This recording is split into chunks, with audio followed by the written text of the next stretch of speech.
Charge and electric field, और इसमें जो मेन था चार्ज, ठीक है भाई, कूलम्स लॉ, यही मेन है आज के लिए तो, कूलम्स लॉ। और कूलम्स लॉ में बहुत कुछ देखने होते हैं, सबको पता है, वैलिडिटी कंडीशन कंपेयर करना, Coulomb's law in vector form, principle of superposition के साथ यूज़ करना। तो अभी हम लोग देखने जा रहे हैं Coulomb's law in vector form. तो ये देखने जा रहे हैं, तो चलो हम लोग स्टार्ट करते हैं। Vector form of Coulomb's law को समझने के लिए थोड़ा सा रिकैप करना पड़ेगा वेक्टर को। तो वेक्टर को थोड़ा 11th क्लास में जो थे उनका थोड़ा सा रिवीजन करना होगा। अगर आपका बेसिक अच्छा है तो आप आराम से आपको रिकॉल्ड हो जाएगा, और अगर तुम्हारा थोड़ा बेसिक गड़बड़ है तो कम से कम अभी समझ जाओगे, क्योंकि वेक्टर के बिना तो आपके पैर टूट जाएंगे, लंगड़े हो जाएंगे। चैप्टर 1, 2 और बहुत सारे चैप्टर में, हर चैप्टर में ऑलमोस्ट वेक्टर का तो यूज़ एवरीवेयर है। तो अभी मैं इसको हटा रहा हूँ और 11th क्लास वाला वेक्टर रिकैप करें ताकि कूलम्स लॉ का वेक्टर फॉर्म देख पाएँ। स्टैंडर्ड यूनिट वेक्टर देखते हैं भाई, एक्स एक्सिस, वाई एक्सिस और जेड एक्सिस। यूनिट वेक्टर क्या होता है भाई? तो यूनिट वेक्टर वन वैल्यू का वेक्टर होता है, और तीनों स्टैंडर्ड यूनिट वेक्टर हैं। ये एक्स एक्सिस की तरफ का यूनिट वेक्टर आई कैप, इधर का क्या होता है भाई? तो जे कैप, और इधर वाले का क्या होता है? यूनिट वेक्टर के कैप। इस तरह से 3 यूनिट वेक्टर हैं, स्टैंडर्ड यूनिट वेक्टर हैं। और देखो ये एक्स है, ये वाई है, तो यही जेड लेना पड़ेगा। अगर ये एक्स एक्सिस लिया, ये वाई एक्सिस लिया, तो ये जेड नहीं ले सकते, ये जेड नहीं ले सकते, क्योंकि आई क्रॉस जे सबको पता है भाई, आई क्रॉस जे होना चाहिए के। तो अगर ये इधर हमारा आई कैप हो जाए, इधर जे कैप हो जाए, तो हमारा i cross j right hand screw rule apply करोगे तो वो इस डायरेक्शन में आएगा, डैट इज इधर ही होना चाहिए जेड एक्सिस। इसलिए कुछ लोग जो ये सोचते हैं कि एक्स वाई और जेड कोई भी बस परपेंडिकुलर होना चाहिए, म्यूचुअली परपेंडिकुलर होना चाहिए, सब एक दूसरे से खाली परपेंडिकुलर होना चाहिए। तो परपेंडिकुलर तो होना चाहिए ही, साथ में ये राइट हैंडेड सिस्टम भी फॉलोड होना चाहिए। तो ये अगर हमारा इधर एक्स एक्सिस है, इधर वाई एक्सिस है, तो जेड एक्सिस इधर ही होगा। और अगर मान लो ये एक्स एक्सिस बना दो, ये वाला मान लो एक्स एक्सिस बना दो, ये वाला वाई एक्सिस बना दो, तो आई क्रॉस जे करेंगे तो के इधर ही होगा, जेड एक्सिस इधर बनाने पड़ जाएंगे। अगर इधर एक्स एक्सिस ले लेते हो, इधर वाई एक्सिस ले लेते हो, ये है एक्स एक्सिस यानी आई और जे, तो ये बन जाएगा जेड एक्सिस, बिल्कुल हो जाएगा, क्योंकि आई इधर है, जे इधर है, और ये वाला हो जाएगा के, आई क्रॉस जे विल बी के। तो राइट हैंडेड सिस्टम भी फॉलोड होना चाहिए, ये सब लोग जानते हैं ये सब बात, ठीक है भाई। Right handed system means I cross J must be equal to K, ये ऐसा वाई डायरेक्शन जेड डायरेक्शन होना चाहिए। एक्स वाई तो किधर भी ले लो म्यूचुअली परपेंडिकुलर, लेकिन जेड एक्सिस लेने के लिए आपको ध्यान रखना चाहिए कि i cross J must be equal to k. अब देखो जो मेन हम लोग को यूज़ आता है 12th क्लास में न्यूमेरिकल सॉल्व करने में, वो आता है रिजॉल्व करना। तो मान लो ये एक फोर्स है जिसका वैल्यू 10 न्यूटन हो, इसको रिप्रेजेंट करना चाहते हैं स्टैंडर्ड फॉर्म में, डेट इज आई जे के में। तो भाई कुछ आई होगा, कुछ जे होगा और कुछ के होगा। तो कैसे रिप्रेजेंट करें भाई? तो इसके लिए देखो यहाँ पे मान लो एंगल दिया हुआ हो, ये है मान लो theta is equal to 60 degree angle. तो अगर हम लोग निकालना चाहते हैं इसको एक्स वाई जेड, तो निकाल सकते हो भाई। एक्स वाई है मान लो, चलो एक्स वाई ही है, इसी प्लेन में है ये वेक्टर। तो इस फोर्स को हमें लिखना है भाई आई और जे में, के को छोड़ दो, आई और जे में। जरा इसको जल्दी से नोट करो और इसको बताओ आई कितना और जे कितना, इसका लिखें। चलो 5 होगा, 5 होगा कि -5 होगा? हाँ मतलब एक सेकंड, हाँ -5 होगा। तो सोच समझ के बताना है भाई। ये हो गया इसका ट्रायंगल लॉ कहता है कि this vector, this force vector can be written as this and plus this. तो ये वाला जो वैल्यू है, ये 10 वैल्यू है अगर, तो ये वाला वैल्यू हो गया 10 cos 60 डिग्री। सबको पता है भाई बेस हमारा cos में आ जाता है, और अगर किसी एंगल का सामने वाला देखें परपेंडिकुलर, तो ये हो जाएगा 10 sin 60 डिग्री। तो 10 sin 60 डिग्री हो गया 10√3/2, इसलिए ये हो गया 5√3, और ये वाला हो गया 5, वैल्यू 5 हो गया। So this force vector is equal to ये वाला वेक्टर प्लस ये वाला वेक्टर। अगर इस डायरेक्शन में यूनिट वेक्टर होता तो वो आई कैप होता, 2 वैल्यू का होता तो 2i कैप होता, 3 वैल्यू का होता 3i कैप होता, 4 वैल्यू का 4i कैप, 5 वैल्यू का है तो ये 5i कैप होगा। इसलिए इसको -5i कैप लिखें क्योंकि ये एक्स एक्सिस के अपोजिट में है। मीन्स हमने वैल्यू लिखा 5, ऐसा बोल सकते हैं कि वैल्यू हमने 5 ही लिखा, लेकिन जिस डायरेक्शन में था उस डायरेक्शन का यूनिट वेक्टर है -i कैप, क्योंकि लेफ्टवर्ड डायरेक्शन में हम लोग -i कैप यूनिट वेक्टर लेंगे। ये है -i कैप, ये है -2i कैप, ये है -3i कैप, ये है -4i कैप, और पूरा हो गया -5i कैप। तो इस तरह से हो गया। और जे वाले का इसका देखें भाई, तो इसका देखेंगे तो इस डायरेक्शन में unit vector -j cap, 2 value का -2j कैप, 3 वैल्यू का हो तो 3 इंटू -j कैप, 4 वैल्यू का तो 4 इंटू -j कैप, लेकिन ये 5√3 वैल्यू का है तो 5√3 into -j cap. So finally आ गया हमारा -5i कैप और -5√3j कैप। ये रिजॉल्व करना सबको ज़रूर पता होना चाहिए, ये सब तो बिल्कुल बेसिक बात है। और ये कहाँ से लिखा हम लोगों ने भाई, तो सिंपल सी बात लिखा, ये O है, ये A है, और ये अगर B है तो हम लोगों ने सिंपली रिप्रेजेंट किया है OA वेक्टर को, और ट्रायंगल लॉ कहता है कि this OA vector will be equal to OB vector और प्लस ये वाला BA वेक्टर प्लस ये BA वेक्टर। तो OB vector plus BA vector, OB vector plus BA vector, ये दोनों वेक्टर। तो इस तरह से ट्रायंगल लॉ से हम लोगों ने इसको रिप्रेजेंट कर दिया, और इस तरह से रिप्रेजेंटेशन तो पता होना ही चाहिए। चलो कुछ और बात हमें रिकॉल करने होंगे कूलम्स लॉ को वेक्टर फॉर्म में समझने के लिए। चलो अगर मैं बोलूँ, आप लोग सॉल्व करके बताएंगे, अगर ये माला मान लो हमारा कोऑर्डिनेट है, ये A पॉइंट है जिसका कोऑर्डिनेट है 2, 3, 4, और यहाँ पे एक B पॉइंट है आदित्य, ये है B पॉइंट, यहाँ पे है मान लो ये 1, 4, 2, अगर ये है मान लो, ऐसे ही कोऑर्डिनेट दे दिया है, ऐसे ही दे दिया, देख करके नहीं तो वैल्यू देख करके लिखना पड़ेगा। तो इधर मैं लिख देता हूँ 5, y कोऑर्डिनेट और कम है 1 कर देता हूँ, और z कोऑर्डिनेट ऐसे ही 2 कर देता हूँ। चलो ये रख देता हूँ, ठीक है। ये A पॉइंट B पॉइंट, मुझे चाहिए AB वेक्टर, मुझे चाहिए AB vector in terms of I, J and K। ये है हमारा ओरिजिन, इधर है y एक्सिस, इधर है x एक्सिस, ऑब्वियसली इधर है z एक्सिस। हमें चाहिए मान लो AB वेक्टर, तो ये AB वेक्टर निकालना पता होना चाहिए भाई। ये नहीं पता है तो पहले यही सीखेंगे हम लोग। चलो जल्दी से सॉल्व करके बताओ मुझे AB वेक्टर क्या होगा। कोऑर्डिनेट्स दिए हुए हैं, x coordinate, y coordinate, z coordinate, सबको पता है भाई।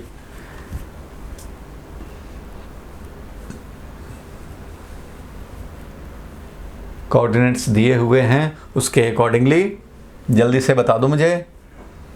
AB वेक्टर चाहिए, फिर हमें BA वेक्टर भी चाहिए होगा, ये दोनों वेक्टर चाहिए, फिर चाहिए unit vector in the direction of AB चाहिए,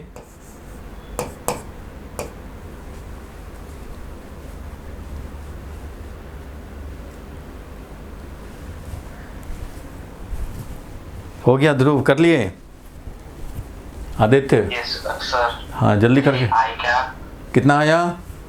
3i cap. AB vector is 3i cap minus -2j cap और -2k कैप। चलो चेक करता हूँ। आदित्य तुम्हारा आया कुछ?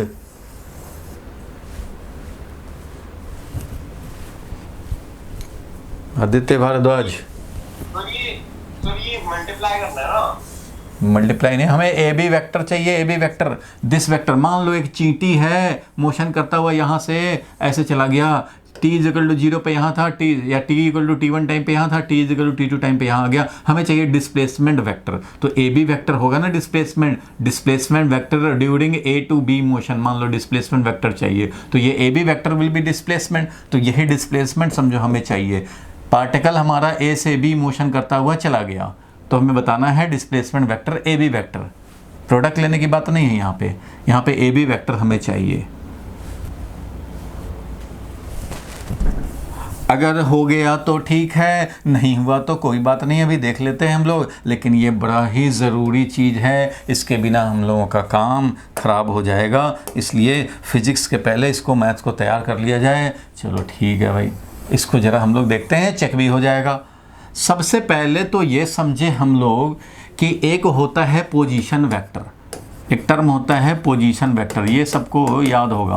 Position vector of point A obviously है भाई विद रिस्पेक्ट टू ऑरिजिन ही होता है भाई, विद रिस्पेक्ट टू ऑरिजिन ही होता है। जब कुछ ना बोला जाए तो सारा मेजरमेंट कहाँ से हो रहा है भाई, ऑरिजिन से हो रहा है। तो ये position vector of A with respect to origin will be this vector. कौन सा वेक्टर, ओ ए वेक्टर, इसको हम लोग बोल सकते हैं O A vector. Position vector of point A with respect to the origin is O A vector. इस vector को बोलते हैं position vector of point A का पोजीशन बताने वाला वेक्टर इज पोजीशन वेक्टर। तो ये कितना होगा भाई, तो देखो यहाँ पे ध्यान देना आदित्य, ये अगर वेक्टर है जिसका कि यहाँ देख रहे हो x कोऑर्डिनेट दिया हुआ है 2, y कोऑर्डिनेट 3, z कोऑर्डिनेट 4 है, इसका मतलब x डायरेक्शन में जो इसका इफेक्ट है ना, x डायरेक्शन में जो इसका इफेक्ट है वो ज़रूर इसका मतलब 2 है। इट मीन्स दिस इज 2, तो ये है 2i कैप है समझो। और y डायरेक्शन में इसका कोऑर्डिनेट 3 है, इसका मतलब y डायरेक्शन में ये 3 जाएगा तो मिलेगा ये 3j कैप है। और z डायरेक्शन में 4, मतलब इसमें एक और वेक्टर ऐड होगा 4, तो वो 4k cap. So O A vector is equal to इस ए वेक्टर का हमारा x कंपोनेंट, मीन्स अगर ये ए वेक्टर है तो ए एक्स आई कैप, इसका y कोऑर्डिनेट j कैप और इसका z कोऑर्डिनेट k कैप, ऐसा लिखते हैं। यहाँ पे दिया हुआ है 2 है तो 2i cap plus 3j cap और प्लस 4k कैप। देखो भाई मैं शॉर्टकट भी बताऊंगा, एक बार में लिख सकते थे जैसा कि ध्रुव ने लिखा, और देखते हैं ये ठीक है कि नहीं, एक बार में भी लिखा जा सकता है, बट अभी मैं समझने के लिए बेसिक से, इसलिए मैं बेसिक से बता रहा हूँ। पोजीशन वेक्टर वैसे ही पोजीशन वेक्टर पॉइंट बी का अगर बोलें तो बी पॉइंट का पोजीशन वेक्टर क्या हो जाएगा भाई, तो ओ से बी को मिला दो, ओ से बी को मिला दो, ये हो जाएगा बी पॉइंट का पोजीशन वेक्टर, बी पॉइंट का पोजीशन वेक्टर। तो बताओ भाई बी पॉइंट का पोजीशन वेक्टर को क्या लिखेंगे, कितना आई कैप कितना जे कैप लिखेंगे अभिषेक, इसको कितना लिखेंगे बताओ, O B vector that is position vector of point B. तो इसको कितना लिखेंगे, X coordinate Y coordinate Z coordinate क्या लिखेंगे, 5i cap plus 1j cap plus 2k cap, ऐसा लिखेंगे। तो ये लिखेंगे 5i cap plus j cap और प्लस 2k कैप, ये मिल गया ओ बी वेक्टर और ये वाला था ओ ए वेक्टर। अब देखो ये तो पोजीशन वेक्टर हो गए ए पॉइंट के और बी पॉइंट के।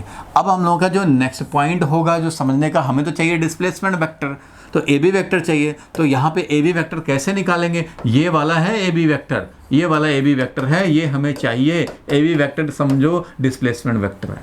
तो ये ए बी वेक्टर कैसे निकालेंगे, तो for A B vector we can, हम लोग बिल्कुल बेसिक से बता रहा हूँ, वी कैन कंसीडर, क्या कंसीडर कर सकते हैं भाई, तो we can consider triangle law for triangle O A B. Triangle law की हम लोग बात करें तो ट्रायंगल लॉ कहता है भाई, ट्रायंगल लॉ कहता है कि ओ ए वेक्टर, ध्यान देना, ट्रायंगल लॉ ये कहता है कि अगर हम लोग O A vector O A vector plus A B vector is equal to O B vector, यहाँ से हम लोग बोल सकते हैं ये O A vector plus A B, अभी तो देखा था एक के हेड पे दूसरे का टेल रखो ये मिलेगा रिजल्टेंट। ट्रायंगल लॉ तो यही कहता है, तो मैं बोल सकता हूँ भाई कि O A vector plus A B vector, O A vector plus A B vector is equal to O B vector, is equal to O B vector. Aditya ठीक है, ट्रायंगल लॉ से बोल सकते हैं ऐसे आदित्य? यस सर, आ गया। हाँ, तो ये ऐसे लिख लिया। अब हमें ओ ए वेक्टर तो भाई पोजीशन वेक्टर है, ये भी तो पोजीशन वेक्टर है, और यही तो डिस्प्लेसमेंट वेक्टर, यही तो चाहिए हमें। तो A B vector will be equal to O B vector, इसको उधर ले गए तो माइनस ओ ए वेक्टर, और इसी को हम लोग शॉर्टकट में याद रखते हैं। बार बार इतना थोड़े ही करेंगे, पोजीशन वेक्टर ट्रायंगल लॉ ये सब काम बार बार नहीं करते, इसको शॉर्टकट में याद रखते हैं। कैसे याद रखते हैं भाई, कि तुम्हें अगर ए बी वेक्टर चाहिए तो इस फाइनल पॉइंट का पोजीशन वेक्टर माइनस इस इनिशियल पॉइंट का position vector. A B vector चाहिए तो इसका पोजीशन वेक्टर माइनस इसका position vector, B A vector चाहिए तो इसका पोजीशन वेक्टर माइनस इसका, यानी कि जो वेक्टर चाहिए, मान लो हमें ये वेक्टर चाहिए तो भाई इसका पोजीशन वेक्टर माइनस इसका पोजीशन वेक्टर करने हैं with respect to common origin. अब O B vector minus O A vector, क्योंकि ए बी वेक्टर चाहिए तो इसका पोजीशन वेक्टर माइनस इसका, तो इसमें तो 5i कैप है, यहाँ देख रहे हो ये 5i कैप है, यहाँ 2i कैप है। देखो OB में से OA को सब्ट्रैक्ट करेंगे तो OB में से जब OA को सब्ट्रैक्ट करेंगे तो i को i के साथ, j को j के साथ, k को k के साथ, तो इसमें से 5i कैप में से 2i कैप सब्ट्रैक्ट करेंगे भाई, क्योंकि OB माइनस OA करना है तो इसमें से इसको सब्ट्रैक्ट किया तो 5i cap minus 2i cap, तो 5 माइनस 2i कैप। और अब देखो कि अब j वाले को करेंगे तो j कैप है, इधर माइनस 3j कैप है, इसमें से इसको सब्ट्रैक्ट करना है तो यहाँ j कैप है, इधर माइनस 3j कैप है, तो आएगा क्या माइनस 2j कैप। और इधर है 2k कैप, इधर है 4k कैप, तो इसमें से इसको सब्ट्रैक्ट करना है तो 2k कैप में से 4k कैप सब्ट्रैक्ट हुआ तो क्या मिला माइनस 2k कैप मिला। इसलिए फाइनली जो आंसर मिल गया वो हमें क्या मिल गया भाई, तो 3i cap minus 2j cap minus 2k cap, ऐसा मिल गया हमें A B vector. 3i cap minus 2j cap minus 2k cap, बिल्कुल करेक्ट है। ठीक है भाई, तो इसमें आपको बार बार ऐसे इतना नहीं करने हैं, आपको सीधा यहाँ से काम करने हैं, यहाँ से। अच्छा ये भी मन में करना है, लिखने की भी ज़रूरत नहीं है, मन में कर रहे हैं कि अच्छा ए बी वेक्टर निकालना था, अच्छा ए बी वेक्टर का निकालना है भाई, ए बी वेक्टर तो बी पॉइंट का पोजीशन वेक्टर और माइनस ए पॉइंट का पोजीशन वेक्टर करेंगे तो इस तरह से हमें ए बी वेक्टर का मिल जाएगा। देखो यहाँ पे ए बी वेक्टर को हम लोगों ने क्या किया भाई, तो सीधा लिखेंगे यहाँ से। देखो ए बी वेक्टर शॉर्टकट में हम लोग समझे, ये तो बेसिक से हमने समझा दिया, ठीक है। अब शॉर्टकट में देखेंगे तो यहाँ से ए बी वेक्टर चाहिए तो बी का पोजीशन वेक्टर माइनस ए का पोजीशन वेक्टर, बी का पोजीशन वेक्टर में 5i कैप है, इधर हमारा 2i कैप है, तो 5i cap minus 2i cap हो गया हमारा भाई 3i कैप। और फिर देखेंगे यहाँ पे j कैप है और यहाँ माइनस 3j कैप करना है भाई, क्योंकि हमें तो ए बी वेक्टर चाहिए तो बी के पोजीशन वेक्टर यहाँ आ गया j कैप, यहाँ है माइनस 3j कैप करने हैं तो ये माइनस 2j कैप आ गया। और फिर यहाँ देखेंगे कि यहाँ 2k कैप है, यहाँ माइनस 4k कैप है, इसलिए 2k कैप और माइनस 4k कैप आ गया। समझो यहाँ पे 2k कैप और माइनस ये सब इसमें आ रहा है तो 2k cap minus 4k cap किया, इससे आ गया हमें माइनस 2k कैप। इस तरह से मिल गया। सिमिलरली अगर बी ए वेक्टर चाहिए, अगर बी ए वेक्टर चाहिए, अगर ये वाला वेक्टर चाहिए, ये वाला है बी ए वेक्टर, तो बी ए वेक्टर का मतलब हो गया फाइनल पॉइंट यही हो गया माइनस इनिशियल पॉइंट ये हो गया, फाइनल पॉइंट का position vector minus initial point का position vector means O A का position vector minus O B का पोजीशन वेक्टर, यही करना पड़ेगा बी ए वेक्टर चाहिए तो बी ए वेक्टर के लिए लिखेंगे ये वाले का पोजीशन वेक्टर माइनस इधर वाले का means 2i cap minus 5i cap, तो हो जाएगा माइनस 3i कैप। और यहाँ पे बी ए वेक्टर चाहिए तो 3j cap minus 1j cap, तो क्या मिलेगा plus 2j cap.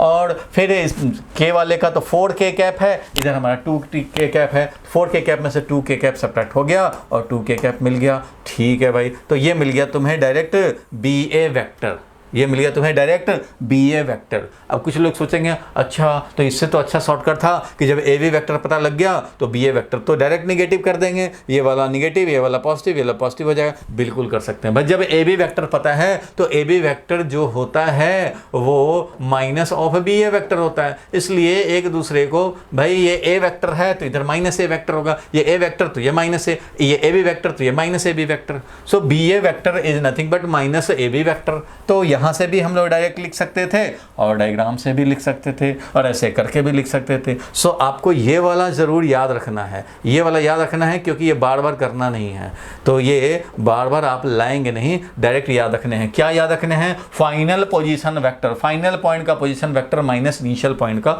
Position vector. किसी को नोट करना हो तो स्क्रीनशॉट ले ले, अगर आप मोबाइल पे देख रहे हैं तो स्क्रीनशॉट ले सकते हैं, नोट करना चाहते हो तो। ठीक है, सो ध्यान क्या रखना है, ये हमेशा ध्यान रखना है। आज तो पहली क्लास से समझो कि, तो इसलिए मैं रिकैप कर दिया बैकग्राउंड से, लेकिन ये हमेशा ध्यान रखना है, कभी भी यूज़ करूँगा डायरेक्ट तो आप उसमें फिर हाथ मत उठाना भाई। आज ही क्लियर कर लो, अगर कहीं कन्फ्यूजन है तो। कोई भी वेक्टर निकालना हो, ए बी वेक्टर निकालना हो तो हम लोग समझ सकते हैं याद रखने के लिए, position vector of final point minus position vector of initial point minus position vector of initial point, ऐसे हम लोग समझ सकते हैं। ठीक है, यहाँ तक क्लियर है? बोलो भाई। और क्या निकालना था हम लोगों को? आदित्य क्लियर है? ध्रुव क्लियर है? बिल्कुल, ध्रुव तो कर ही लिया था तो क्लियर ही है। अब unit vector along A B चाहिए भाई हमें। कैसे निकालेंगे unit vector along A B? कैसे निकालेंगे? तो तुम्हें पता है किसी भी डायरेक्शन में यूनिट वेक्टर निकालने के लिए उस डायरेक्शन में भगवान हमें कोई vector they they, divided by उसी का मैग्नीट्यूड कर देंगे तो मिल जाएगा। क्योंकि यूनिट वेक्टर का फॉर्मूला क्या होता था भाई? यूनिट वेक्टर अगर ए के डायरेक्शन में चाहिए तो यूनिट वेक्टर निकालना है तो vector A divided by vector A का ही मैग्नीट्यूड। ऐसा अगर करते हैं तो यूनिट वेक्टर मिल जाता है। तो यही काम यहाँ कर रहे हैं। ए बी वेक्टर के अलोंग यूनिट वेक्टर चाहिए तो ए बी वेक्टर लिखेंगे। ए बी वेक्टर कितना है तो वो वैल्यू रख देंगे। कितना है भाई वैल्यू? तो 3i cap minus 2j cap minus 2k cap divided by इसी का मैग्नीट्यूड। तो मैग्नीट्यूड कितना होता है तो तुम्हें पता ही है, i के कोफिशिएंट का स्क्वायर मीन्स 3 का स्क्वायर प्लस j के कोफिशिएंट का स्क्वायर तो माइनस 2 का स्क्वायर करो या 2 का स्क्वायर करो, बात एक ही है। और प्लस ये फिर से 2 का स्क्वायर मीन्स ये वैल्यू आ गया यूनिट वेक्टर का। तो यूनिट वेक्टर कभी भी किसी डायरेक्शन में निकालना हो तो हम लोग इजीली इस तरह से निकाल सकते हैं। यहां तक में कोई कंफ्यूजन हो तो पूछ लो। यहां तक में कोई कंफ्यूजन हो तो पूछ लो। हाँ बोलो भाई। यूनिट वेक्टर में सर a अपॉन में मॉड में a स्क्वायर है सर। ए स्क्वायर क्यों होगा? मॉड ए रहेगा ना, mod A. Mod A B ये लिखा, ए बी के डायरेक्शन में यूनिट वेक्टर चाहिए तो ए बी का मॉड से डिवाइड करेंगे। और यहाँ पे यूनिट वेक्टर ए के डायरेक्शन में चाहिए तो ए वेक्टर लो डिवाइडेड बाई ए का मैग्नीट्यूड, ए का मॉड। Mod means magnitude. कैसे ये भी अगर समझना चाहते हो तो चलो भाई ये भी समझा देता हूँ। देखो एक मान लो वेक्टर है ए, ये ए वेक्टर है जिसका 5 वैल्यू है। 5 वैल्यू है तो ये तुम समझ सकते हो भाई कि ये 5 वैल्यू का है। तो अगर 1 वैल्यू की बात करें तो ये 1 वैल्यू हो गया और ये वाला फिर 1 वैल्यू हो गया, फिर ये 1 वैल्यू हो गया, फिर ये 1 वैल्यू हो गया, फिर ये 1 वैल्यू हो गया। ये 1 2 3 4 5 वेक्टर। अब हमें चाहिए मान लो यूनिट वेक्टर मीन्स एक ही ऐसा वाला वेक्टर चाहिए, ये वाला चाहिए, ये वाला यूनिट वेक्टर चाहिए इसी डायरेक्शन में, ए के डायरेक्शन में। तो ये कैसे निकलेगा?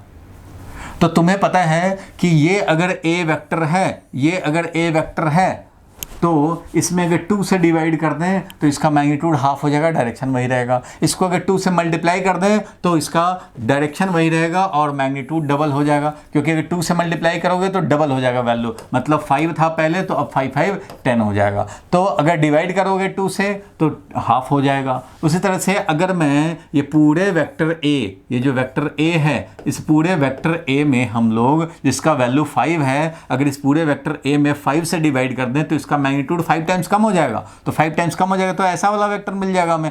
5 मैग्नीट्यूड ही तो था इसका, ऐसे ऐसे। अब इसको डिवाइड कर दिया 5 से तो 5 टाइम्स मैग्नीट्यूड कम हो गया मीन्स 1 वेक्टर का मिल गया।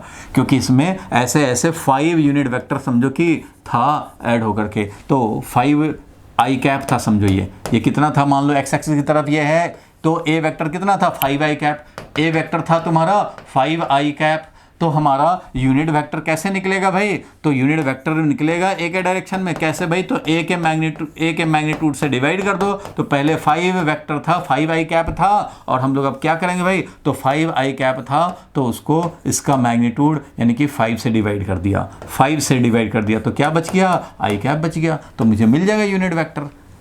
सो कोई भी वेक्टर जितना वैल्यू का है उसके वैल्यू से ही अगर डिवाइड कर दिए जाएं तो we will get a unit vector in the direction of required vector.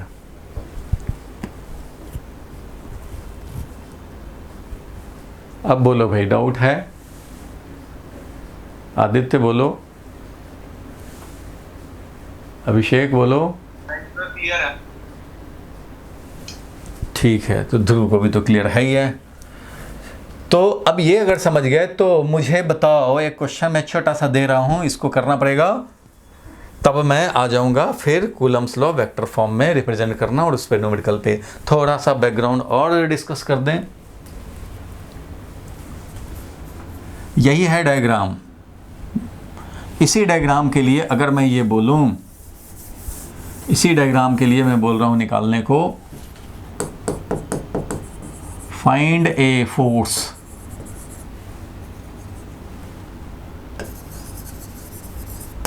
whose value is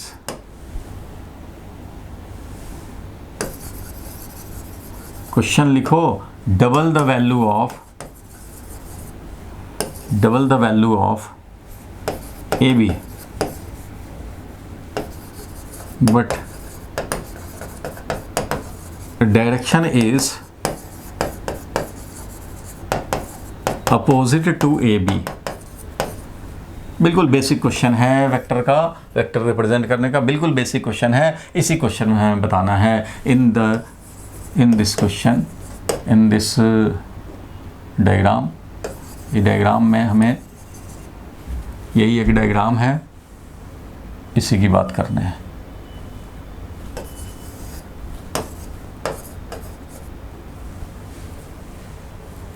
A vector पता है, बी वेक्टर पता है, ए बी का कोऑर्डिनेट दिया हुआ है।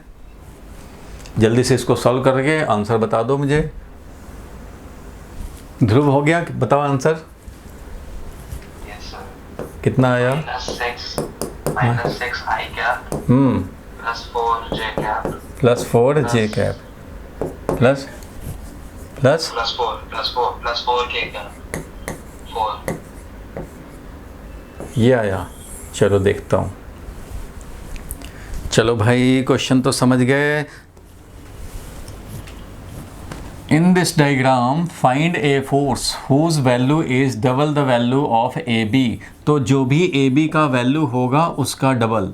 तो पहले ए बी वैक्टर तुम्हें निकाल लेने पड़ेंगे, क्योंकि ये कह रहा है magnitude double of magnitude of A B और direction opposite to A B.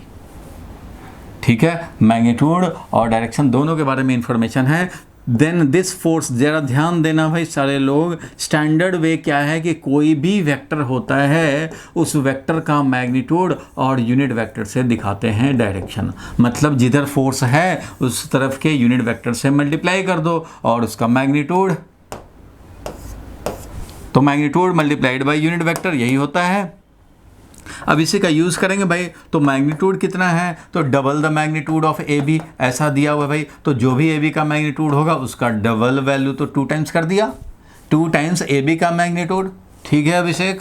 और unit vector in the direction of required force, तो जिस डायरेक्शन में ये फोर्स है, तो ये किस डायरेक्शन में फोर्स दिया हुआ है भाई, तो direction opposite to A B. अच्छा, अपोजिट टू ए बी का डायरेक्शन है, मीन्स ए बी इधर है तो उसके अपोजिट में डायरेक्शन है। तो अपोजिट टू ए बी मतलब ये हो गया minus of A B is opposite to A B.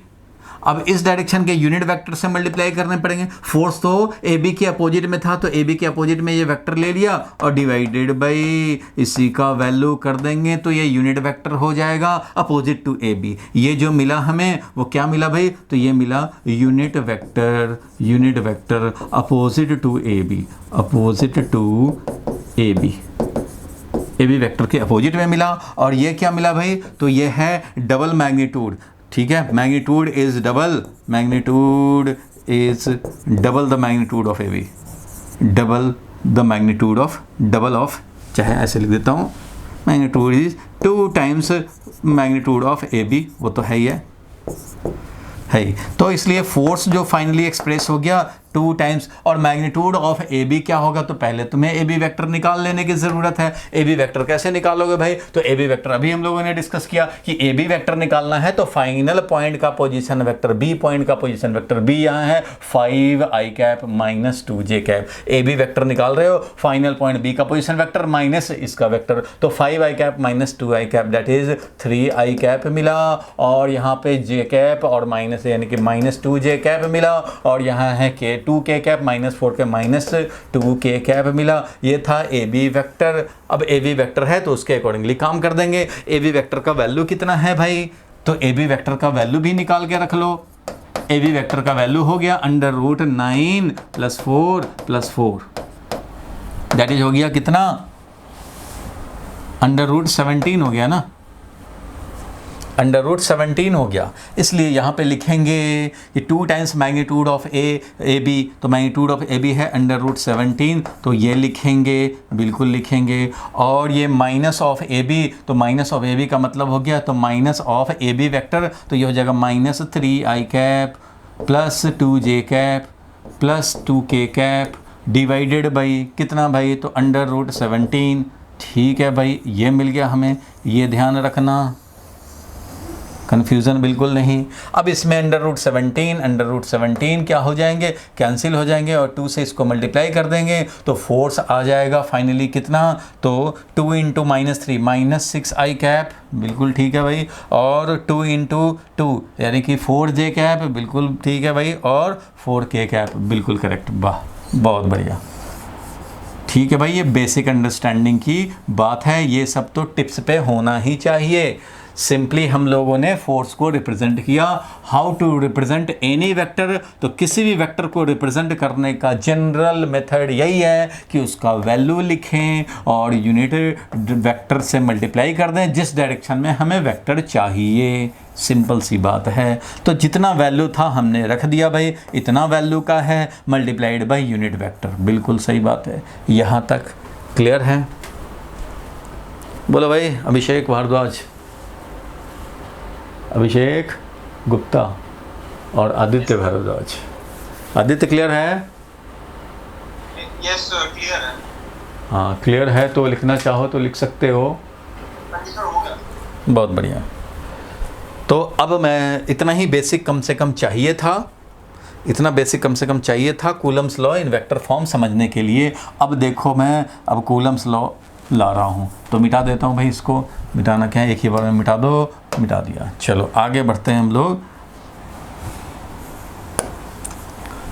देखो भाई, Coulomb's law in vector form, दिख तो रहा है ना, ये पिंक कलर से लिख रहा हूँ। चलो, वाई एक्सिस, एक्स एक्सिस और जेड एक्सिस। अब यहाँ से हम लोग एक ले लिया हमने ए पॉइंट, दूसरा ले लिया हमने मान लो कहीं पे बी पॉइंट, चलो ठीक है भाई, और यहाँ पे रखा हमने चार्ज Q1, यहाँ पे रखा हमने चार्ज Q2, ठीक है। इसका कोऑर्डिनेट दिया हुआ है, मान लो ए पॉइंट का कोऑर्डिनेट दिया हुआ है x1, y1, z1 मान लो भाई, कोऑर्डिनेट तो कुछ ना कुछ होगा ही। अभी सिंबॉलिक लिख रहा हूँ x2, y2 एंड z2, ऐसा है।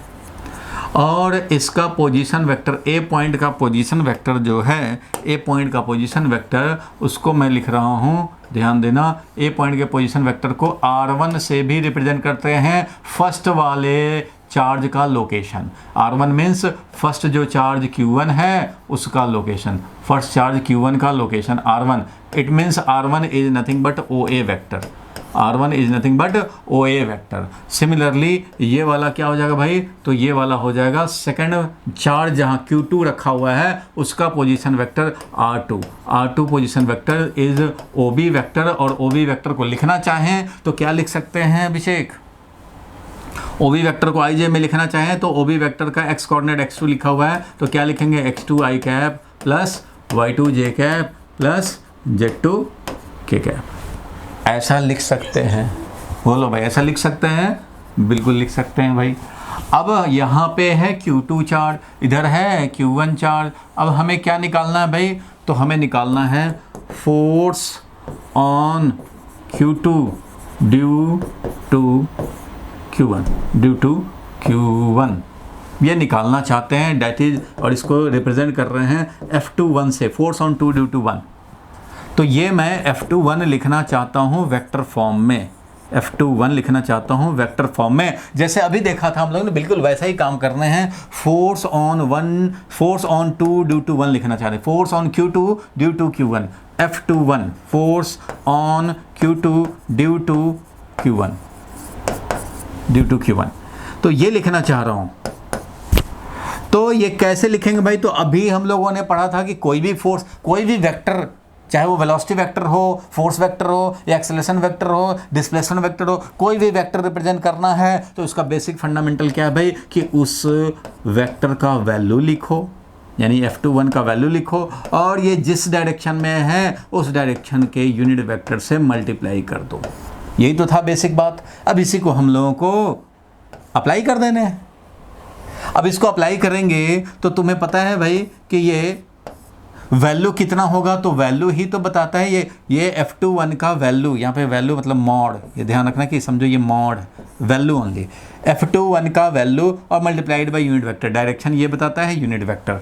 Unit vector is used to show direction, ये फंडामेंटल बात है। Unit vector is used for indicating direction, सबको पता है 11th क्लास से।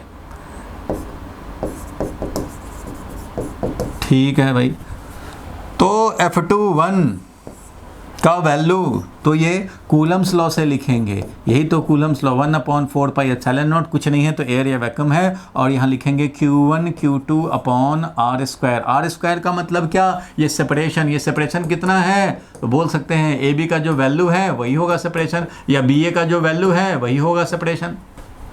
ए बी का वैल्यू बोलें या बी ए का वैल्यू बोलें, बात एक ही है, वही आर है सेपरेशन। तो आर स्क्वायर लिखना है तो उसके बदले में क्या लिखूं भाई, आर स्क्वायर के बदले में क्या लिखूं, तो हम लोग लिख सकते हैं कि ए बी का वैल्यू का स्क्वायर, ए बी का मॉड का स्क्वायर, ऐसा लिख सकते हैं। दिस इज वैल्यू, मतलब ये हमने लिख दिया। और अब ये लिखने हैं यूनिट वेक्टर, तो बताओ भाई यूनिट वेक्टर कैसे लिखने हैं भाई, तो F21 के डायरेक्शन में, F21 मतलब क्या, F21 force on 2 due to 1, ध्यान देना, फोर्स ऑन 2 ड्यू टू 1, तो ये भी पॉजिटिव चार्ज है, ये भी पॉजिटिव चार्ज है, तो ये रिपेल करेगा ऐसे, ये भी इसको रिपेल करेगा ऐसे, लेकिन हमें इस पे देखना है फोर्स, तो इस पर लगने वाला फोर्स, ये वाला इसको रिपेल करेगा, ये भी पॉजिटिव चार्ज, ये भी पॉजिटिव चार्ज रिपेल करेगा भाई। और कूलम साहब ने बताया है भाई कि ये रिपल्सिव फोर्स, यानी कि ये जो F21 फोर्स है वो कितना होगा वैल्यू में, तो पता ही तुम्हें इसका वैल्यू कितना होगा भाई, तो ये medium dependent constant 1/4 pi epsilon not air है तो, और Q1 Q2 upon R square होता है, तो आर का वैल्यू ए बी था। अब इस डायरेक्शन में यूनिट वेक्टर यही है F21, तो F21 जो है जिस डायरेक्शन में ये फोर्स लिखने हैं तुम्हें वो ए बी के डायरेक्शन में है, ए बी के डायरेक्शन में, ये वाला इसी डायरेक्शन में तो है, ए बी के डायरेक्शन में ही F21 है, इसलिए हम लोगों को ए बी के डायरेक्शन में यूनिट वेक्टर चाहिए, यूनिट वेक्टर चाहिए ए बी के डायरेक्शन में। तो इस तरह से हम लोग इस फोर्स को F21 को रिप्रेजेंट कर सकते हैं, ये मैं सिस्टमेटिकली रिप्रेजेंट करने को दिखाया अभी। ये आ गया रिप्रेजेंटेशन। अब इसको आगे इम्प्लीमेंट कर देने हैं भाई, ये हमने वैल्यू लिखा फोर्स ऑन 2 ड्यू टू 1 का, और ये यूनिट वेक्टर लिखा, और इस तरह से हम लोगों ने रिप्रेजेंट कर दिया। ये लॉजिक है यहाँ तक। अब इसके बाद 2-4 स्टेप बढ़ाएंगे तो ये 3 मार्क्स का क्वेश्चन आता है। क्वेश्चन मैं यहाँ पे लिख दे रहा हूँ, क्वेश्चन ये था, तुम भी लिख लो, जहाँ डाउट होगा वो कर लेंगे। मैं क्वेश्चन लिख देता हूँ ऊपर, express Coulomb's law in vector form and hence so that it follows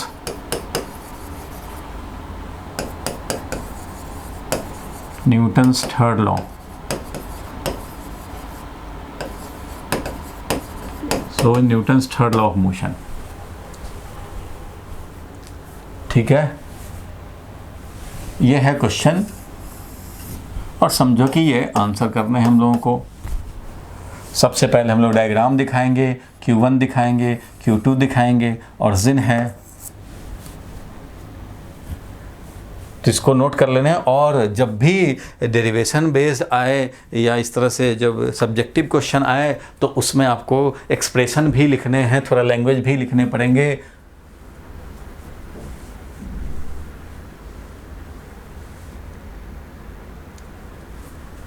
तो यहाँ पे लैंग्वेज भी थोड़ा सा लिख देना चाहिए था।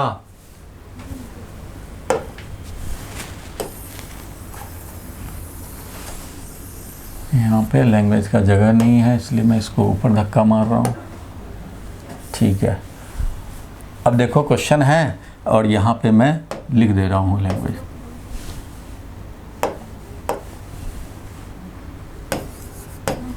आंसर में आ गया, let us consider Q1 at A and Q2 at B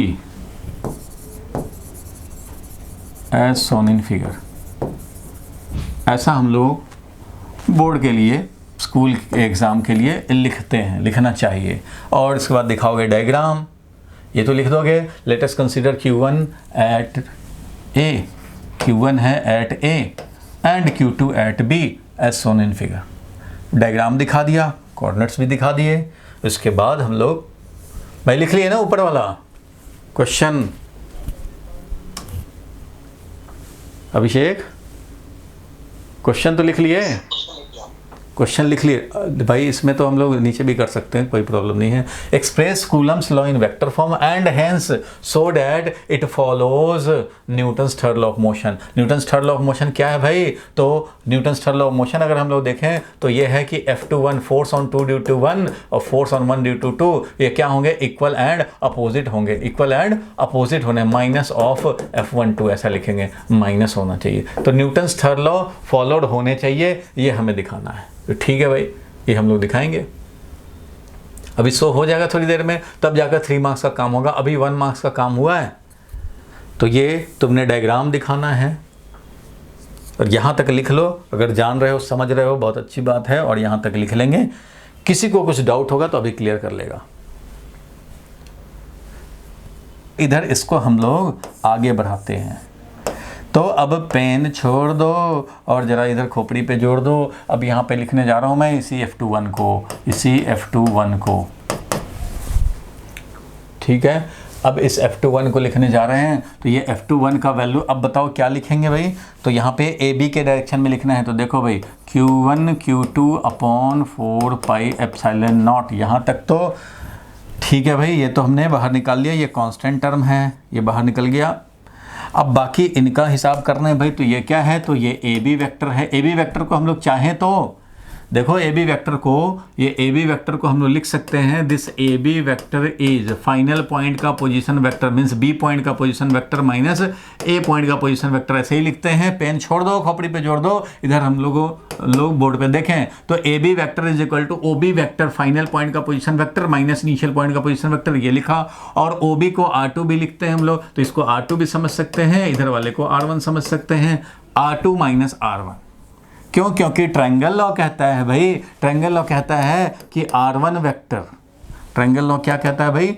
R1 vector plus AB vector is equal to R2 vector, therefore AB vector will be equal to R2 minus R1। वो तो होना ही है। तो इस तरह से तो हम लोग यहाँ पे AB वेक्टर लिख रहे हो तो कई बार कई बुक में तुम्हें मिलेगा लिखा हुआ AB के बदले में R1 R2 लिखा रहेगा। तो हम लोग भी यहाँ लिख सकते हैं AB vector is equal to R2 minus R1। AB vector is final point का पोजीशन वेक्टर R2, तो R2 vector minus R1 vector is the AB vector divided by AB vector का मैग्नीट्यूड का यहाँ स्क्वायर है और यहाँ AB vector का magnitude है। सो ओवरऑल AB वेक्टर का magnitude means R2 minus R1 vector का मैग्नीट्यूड। और इसका कितना हो जाएगा भाई? तो क्यूब हो जाएगा, क्योंकि AB वेक्टर का मॉड का क्या है? क्यूब है। डिनोमिनेटर में AB का स्क्वायर और AB तो क्यूब है। तो ऐसा लिख सकते हैं भाई, बिल्कुल लिख सकते हैं। यहाँ तक बोलो ठीक है? अभिषेक बोलो भाई, बोलो। F21 इज इक्वल टू, एक तो ये हो गया तुम्हारा, यहीं से ये भी ऐसे बोल सकते हो। अगर R1 R2 दिया होता तो यही फाइनल एक्सप्रेशन हो जाता हमारा। और अगर तुम चाहते हो कि ये x1 x2 ये जो कोऑर्डिनेट्स दिए हुए हैं उनके टर्म में अगर लिखना चाहते हो तो फिर क्या लिखेंगे भाई? तो फिर क्या लिखेंगे? अगर हम लोग कोऑर्डिनेट्स एक्स वाई जेड के फॉर्म में लिखना चाहें तो हम लोगों को क्या लिखने पड़ेंगे? तो वैसे ही Q1 Q2 upon 4 pi epsilon not तो लिखने ही होंगे। और यहाँ पे AB vector R2 minus R1 लिखो तो भी ये वेक्टर हुआ, या तो फिर X2 minus X1 i cap, इसको क्या लिखेंगे भाई? तो X2 minus X1 i cap plus R2 minus R1। तो अब इसका लिखें तो Y2 जे कैप और Y1 जे कैप, तो Y2 minus Y1 j cap plus Z2 minus Z1 k cap, ऐसा लिखना पड़ेगा। डिवाइडेड बाई इसका पावर 3/2 है, इसका मतलब ये हो गया इसके मैग्नीट्यूड का पावर 3 है। तो यहाँ पे लिखेंगे X2 माइनस X1 का whole square plus Y2 minus Y1 का whole square plus Z2 minus Z1 का होल स्क्वायर का रूट लगता तो एक मैग्नीट्यूड होता, लेकिन पावर 3 है और रूट लगना मतलब पावर हाफ होता है, तो ये पावर कितना हो जाएगा भाई, तो पावर 3/2 हो गया। तो ये बन गया पावर 3/2। बोलो ये ठीक है। यहाँ आ गया ये किस फॉर्म में, तो आई जे के फॉर्म में आ गया। इतना आई कैप, इतना जे कैप, R2 - R1 ही तो है ये, और क्या है, R2 - R1 ही है ये पावर 3/2 समझ गए ना भाई। क्योंकि ए बी का जो मैग्नीट्यूड था वो हमारा अंडर रूट में आता था, मीन्स ये वाला अंडर रूट, तो ये अंडर रूट का मतलब होता है पावर हाफ, और उसका पावर जब हम लोग 3 चलाएंगे, जब पावर 3 करेंगे तो 3/2 हो जाएगा पावर, इसलिए जो भी आया पावर 3/2 हो जाएगा। तो ये मिल गया। इसको भी इक्वेशन 1 बोल सकते हैं। आई जे के में लिखना हो तो ऐसे, R2 और R1 के टर्म में लिखना हो तो ऐसे। बोलो भाई ठीक है, अब तक क्लियर है अभिषेक? अब तक क्लियर है अभिषेक? लास्ट सेकंड में जो आपने लिखा है R2 - R1, सर उसका क्यूब लिखना होता है। क्यूब क्यों लिखा है, तो यहाँ देखो, ये ए बी के मॉड का स्क्वायर और ए बी का मॉड, तो ए बी के मॉड का क्यूब नहीं हुआ डिनोमिनेटर में, ए बी के मॉड का क्यूब हो गया ना, और ए बी वेक्टर था R2 - R1, तो R2 - R1 का मॉड का क्यूब हो गया। बोलो ठीक है? Yes sir. परेशानी हो तो बताओ। यहाँ देख रहे हो स्क्वायर है डिनोमिनेटर में, यहाँ पे ऐसे ही है, समझो ए स्क्वायर है और ए है तो ए क्यू होता है ना, वैसे ही ए बी का मॉड का स्क्वायर और ए बी, तो मल्टीप्लाई हो गए ए बी का पावर, ए बी के मॉड का पावर 3 हो गया। ए बी के मॉड का पावर 3 कर दिया हमने, क्योंकि ए बी का मॉड ही तो है ये।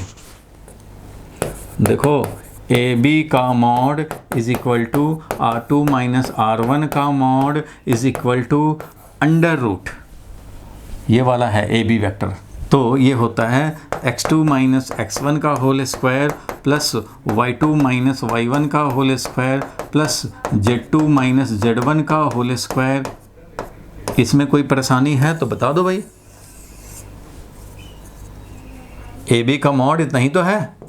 अगर हम लोग कोऑर्डिनेट्स में लिखना चाहें तो ये वैल्यू है, R2 R1 के टर्म में लिखना चाहें तो ये वैल्यू है। बोलो भाई अभिषेक। Yes sir. आदित्य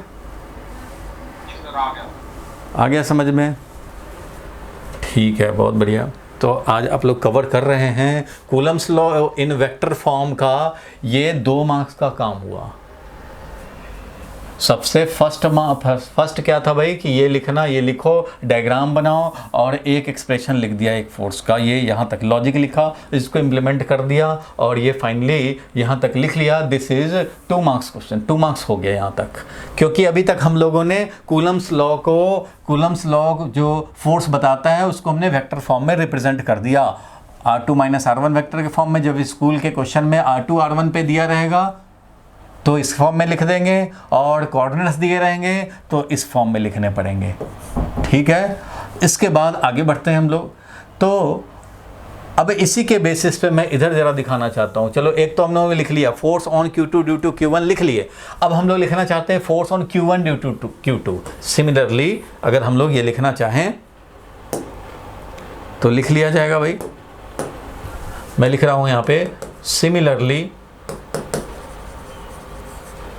बताओ भाई F12 बोले तो ये है force on Q1 due to Q2। तो बताओ भाई F12 कितना हो जाएगा, F12 कितना हो जाएगा, ये F12 फोर्स। सिमिलरली हमें लिखने हैं भाई, ये सिमिलरली कितना हो जाएगा, ये F12 कितना हो जाएगा।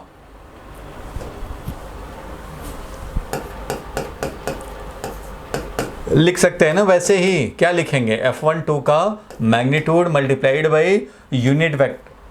किधर भाई, जिधर F12 होगा उधर। आप तीनों चारों जो भी हैं वो ध्यान से पढ़ लो। इस सारे डिस्कशन के बाद एक मैं क्वेश्चन पूछूंगा और बहुत चांस है कि आप उसमें फंस जाएं, इसलिए सारा ध्यान से सीखते चलना है। सिमिलरली मैं लिख रहा हूँ F12, तो इसमें कोई परेशानी नहीं, वही लॉजिक लगाया और ऐसे लिख सकते हैं भाई, यूनिट वेक्टर से मल्टीप्लाई करने होंगे। अब वैल्यू तो फोर्स का उतना ही होगा और यूनिट वेक्टर हमें लिखना पड़ेगा। तो बताओ भाई F12 force on Q1 due to Q2, तो जब इस पे देख रहे थे फोर्स तो इसने इसको ऐसे रिपेल किया, उस पे देख रहे हो फोर्स तो इसने भी तो इसको ऐसे रिपेल किया। तो ये वाला है तुम्हारा कौन सा फोर्स भाई, तो ये वाला फोर्स है force on 1 due to 2, force on 1 due to 2, ये वाला फोर्स। तो ये किस डायरेक्शन में है भाई, तो ये डायरेक्शन है BA का डायरेक्शन, क्योंकि ये A पॉइंट है और ये B पॉइंट है, तो BA का डायरेक्शन है। F12 का डायरेक्शन मीन्स BA का डायरेक्शन। तो यहाँ पे मैं लिख सकता हूँ भाई कि ये वैल्यू हो जाएगा कितना, तो medium dependent constant Q1 Q2 upon जो भी सेपरेशन है वो स्क्वायर लिखेंगे, ये हो गया वैल्यू। और यूनिट वेक्टर किस डायरेक्शन में भाई, तो F12 जो है उस डायरेक्शन में, BA के डायरेक्शन में है। तो मैं यहाँ बोल सकता हूँ कि BA वेक्टर के डायरेक्शन में, यहाँ पहले लिख देता हूँ unit vector in the direction of BA, ऐसे लिख देता हूँ। चलो क्लियर है यहाँ तक। अब इसको आगे बढ़ाया जाए।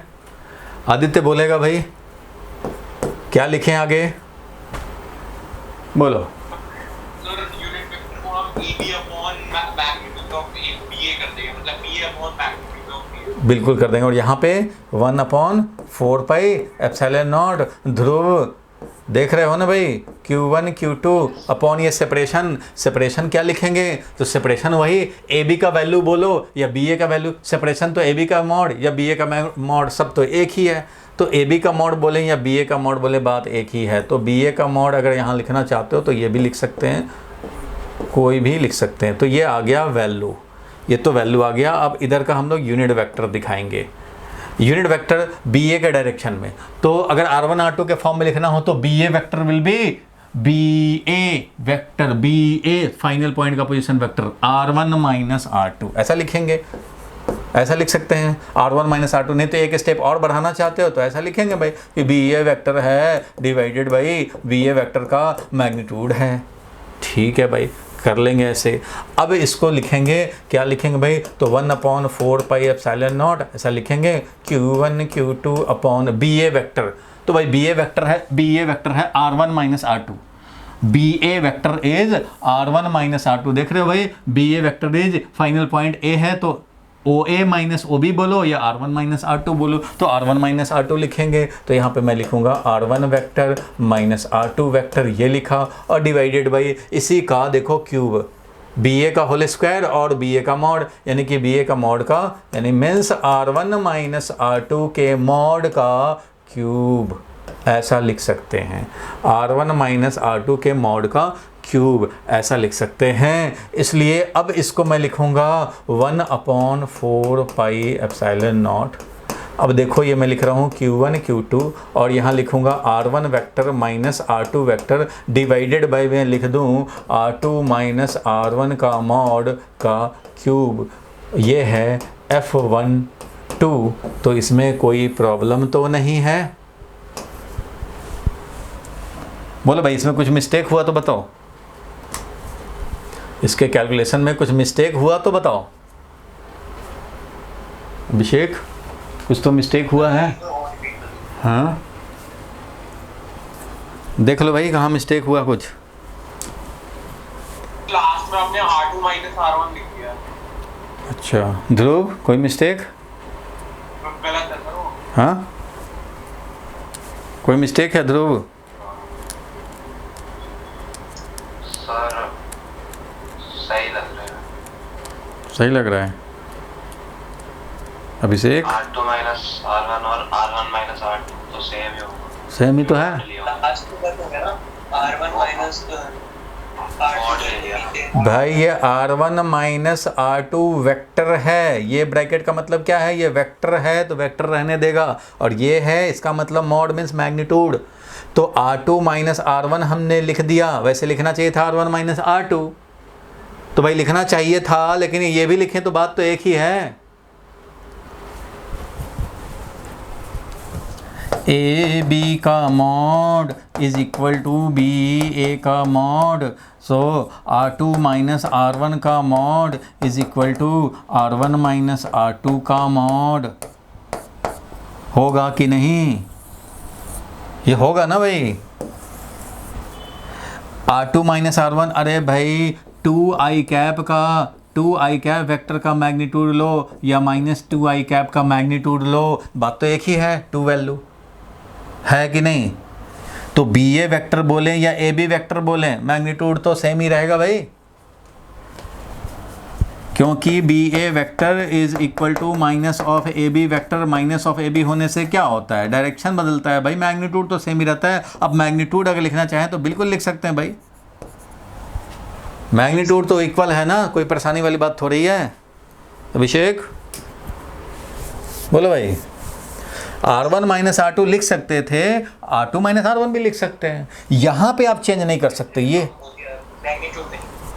देखो, ये R1 माइनस R2 जो है ना, इसको आप चेंज नहीं कर सकते क्योंकि ये वेक्टर है। ये 2i कैप है तो 2i कैप ही रहना चाहिए, इसको माइनस 2i कैप नहीं लिख सकते। लेकिन जब मैग्नीट्यूड लिख रहे हो तो हम लोग R2 माइनस R1 लिखें या R1 माइनस R2 लिखें, बात एक ही होगा। बिल्कुल ध्यान से समझते चलना है, जहाँ कन्फ्यूजन हो क्लियर करना है, क्योंकि एक मैं क्वेश्चन पूछूंगा तो फंसने के चांस बनते हैं। यहाँ तक क्लियर है आदित्य? अरे 2i कैप का मैग्नीट्यूड निकालो या माइनस 2i कैप का मैग्नीट्यूड निकालो, बात तो एक ही है ना, बिल्कुल एक ही है बात। तो सिमिलरली आप AB का मैग्नीट्यूड निकालो या BA का मैग्नीट्यूड निकालो, R2 माइनस R1 लिखो या R1 माइनस R2 लिखो, बात तो एक ही है। क्लियर है यहाँ तक? आप सोच रहे होंगे, कुछ लोगों के माइंड में आ रहा होगा कि यही क्यों नहीं लिख लिए, ये क्यों इसमें छेड़छाड़ कर रहे हैं, है ना? ये दिमाग में आ रहा है आदित्य? आदित्य ये आ रहा है क्या डाउट कि इसको आखिर क्यों कर दिए ऐसे? वही रहने देते, नहीं अच्छा था? बोलते नहीं हो आदित्य? तो नहीं कहते रहो, सिर्फ आ रहा था। हाँ आ रहा है, लेकिन ये मन में सवाल आ रहा है ना कि इसको ऐसे क्यों कर दिए, जब सेम ही था तो क्यों किए? तो भाई इसलिए किए कि ये बन गया इक्वेशन नंबर 2 और एक था हम लोग का F21 का इक्वेशन नंबर 1। अब वो तो दिखाई नहीं दे रहा, यहाँ पे F12 है और यहाँ पे था इक्वेशन नंबर 1। देखो तो यहाँ पे था R2 माइनस R1 का क्यूब था ना, यहाँ पे R2 माइनस R1 का क्यूब, यहाँ भी R2 माइनस R1, यहाँ R2 माइनस R1 का क्यूब। लेकिन इस इक्वेशन नंबर 2 में जब हम लोग लिखें तो यहाँ R1 माइनस R2, यहाँ R2 माइनस R1 लिखें। तो इसलिए लिखा कि कंपेयर करने में, अब दोनों तो एक बार में दिखाई देगा नहीं, लेकिन छोटा हो जा भाई, अरे छोटा हो जा भाई।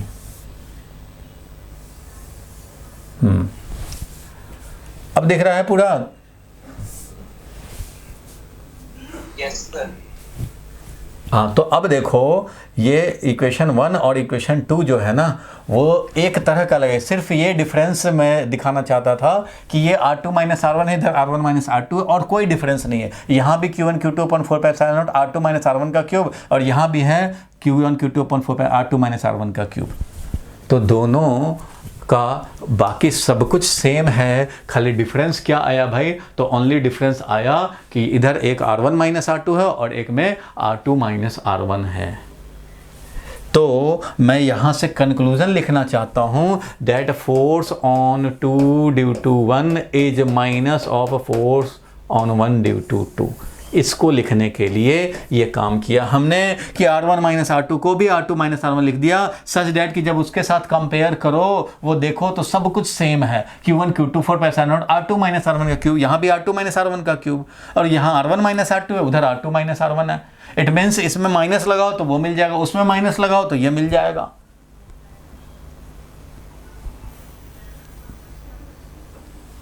समझ में आया?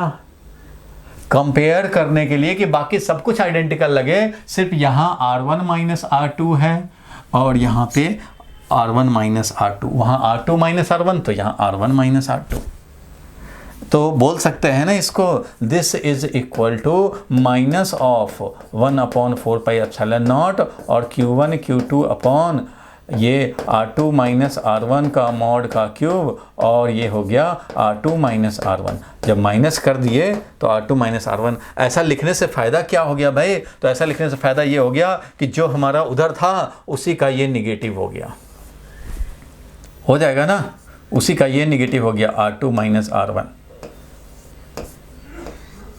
तो इसलिए R1 माइनस R2 का मॉड लिखो या R2 माइनस R1 का मॉड लिखो, बात एक ही है, कोई फ़र्क नहीं पड़ता। हाँ, इससे कंपेयर करने में एक ही जैसा दिख रहा है, खाली यहाँ R2 माइनस R1 है तो उधर R1 माइनस R2 है। बोलो, अब तो क्लियर है Abhishek? Yes sir. Aditya, clear है ना? तो अब बोलो, क्लियर है? तो बिल्कुल ठीक बात है। इसलिए मैंने यहाँ पे छेड़छाड़ किया, R1 माइनस R2 को R2 माइनस R1 लिख देते ताकि वहाँ से कंपेयर करना इजी हो जाए। तो आपके 3 मार्क्स का आंसर अब तैयार हो गया है। तो सबसे पहले तुमने डायग्राम बनाया था, यहाँ तक लिखा था ना, पहले नोट तो कर लिया था ना, यहाँ तक डायग्राम तक तो नोट कर लिए थे। तो डायग्राम के बाद इधर वाला नोट कर लो, पहले ये वाला, इधर वाला नोट कर लो। यहाँ तक किए थे क्या?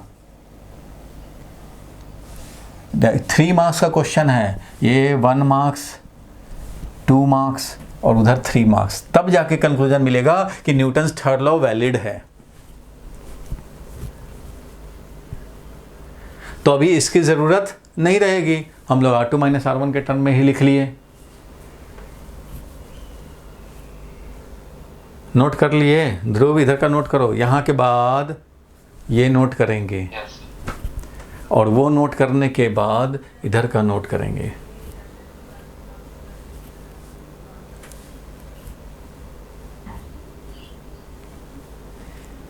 और इसके बाद एक क्वेश्चन पूछूंगा, फंसेंगे कुछ लोग।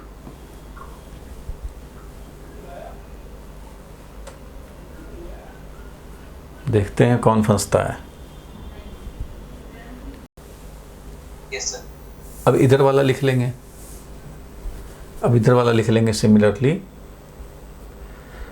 और ये लास्ट का 3rd मार्क्स ये है, यहाँ तक लिखेंगे। उसके बाद हम लोग लिख सकेंगे कि hence third law is followed.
Hence Newton's third law of motion is followed।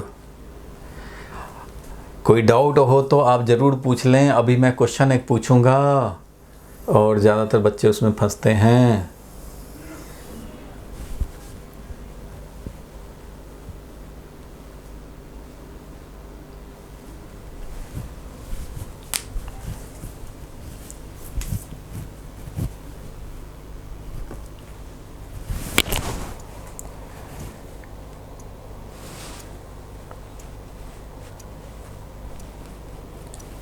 लिख लिए भाई?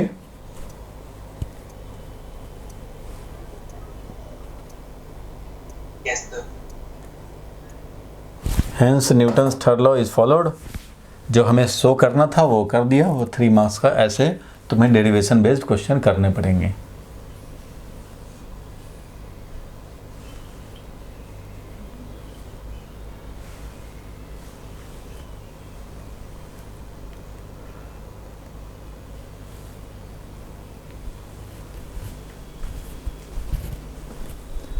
अब मेरा एक क्वेश्चन है,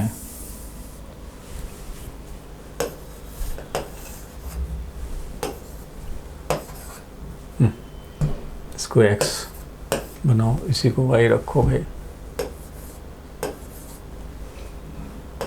ये पॉइंट था A, ये पॉइंट था B।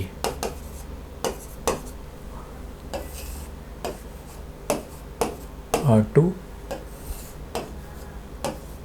ये वाला था R1।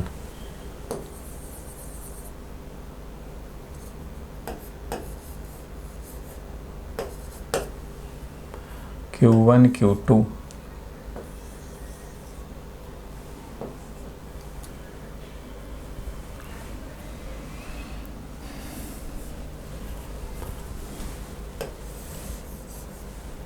ये था F12 force on 1 due to 2, और ये था F21 force on 2 due to 1, इधर फोर्स था। इस तरह से दिखाया गया। R जो कि AB का मैग्नीट्यूड है इज इक्वल टू BA का मैग्नीट्यूड है is equal to R2 minus R1 का मैग्नीट्यूड है is equal to R1 minus R2 का भी मैग्नीट्यूड है। बोलो ठीक है यहाँ तक? अभिषेक भाई यस सर। ठीक है यहाँ तक? ये एक सेम सिचुएशन है, बिल्कुल सेम है, वही वाला, कोई चेंज नहीं किया है। R1 पे Q1 रखा हुआ है और R2 पोजीशन वेक्टर पे Q2 रखा हुआ है। ठीक है भाई। अब हमने लिखा force on 2 due to 1, force on 2 due to 1 जो लिखा वेक्टर फॉर्म में, तो वो क्या लिखा भाई? तो Q1 Q2 upon 4 pi epsilon naught, और F21 लिखा तो AB वेक्टर ये था, तो AB के डायरेक्शन में, मीन्स ये वाला कौन सा वेक्टर है भाई? तो ये तो R2 माइनस R1 वेक्टर है। ये वाला वेक्टर कौन सा है? तो फाइनल पॉइंट का position vector R2 minus initial point का पोजीशन वेक्टर R1। तो ये जो वेक्टर येलो कलर का दिख रहा है ये हमारा R2 माइनस R1 है, और यही तो सेपरेशन है। ठीक है, तो यहाँ पे आप ने लिखा भाई R2 माइनस R1 का होल क्यूब, मॉड का क्यूब, ऐसा लिखते हैं हम लोग, क्यूब लिखते हैं, और इधर हम लोग R2 माइनस R1 लिखते हैं। ये लिखा था। इसको ऐसे भी लिखते हैं कुछ लोग, Q1 Q2 upon 4 pi epsilon naught, और ये R2 माइनस R1 का मॉड का स्क्वायर, और इधर दे देंगे ऐसे यूनिट वेक्टर। किधर भाई? तो R2 माइनस R1 के डायरेक्शन में यूनिट वेक्टर। तो इसमें कोई परेशानी तो नहीं है, बात तो एक ही है। बोलो भाई, किसी किसी बुक में तुम्हें ये स्क्वायर ही दिखेगा, तो स्क्वायर दिखेगा तो यहाँ पे ऐसे यूनिट वेक्टर दिखेगा। यूनिट वेक्टर लिखना रह गया है, यूनिट वेक्टर दिखा दिए, R2 माइनस R1 के डायरेक्शन में यूनिट वेक्टर है, ये खाली यूनिट वेक्टर U लिखा रहेगा। तो समझ तो जाओगे ना क्या बात है, क्योंकि यूनिट वेक्टर में छुपा हुआ है ना। इस यूनिट वेक्टर में जब लिखोगे इसको, तो R2 minus R1 divided by R2 minus R1 का मैग्नीट्यूड जो लिखोगे, तो ये मैग्नीट्यूड यहाँ पे आके क्यूब कर देगा, है ना? बोलो भाई अभिषेक।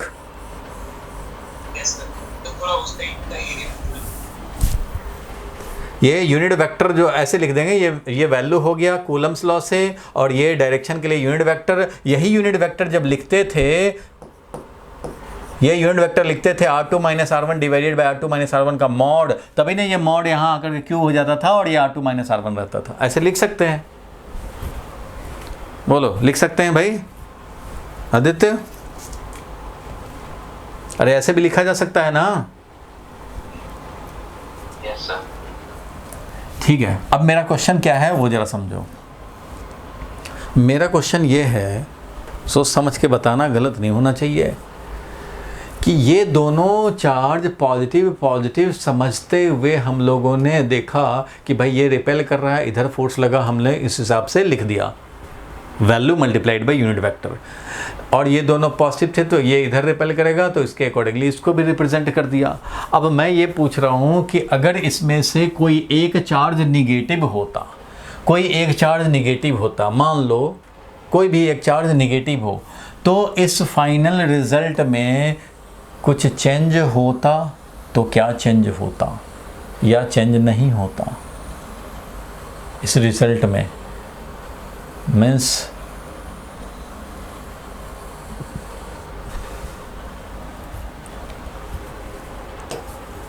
इस रिजल्ट में क्या चेंज होता, ये Q1 का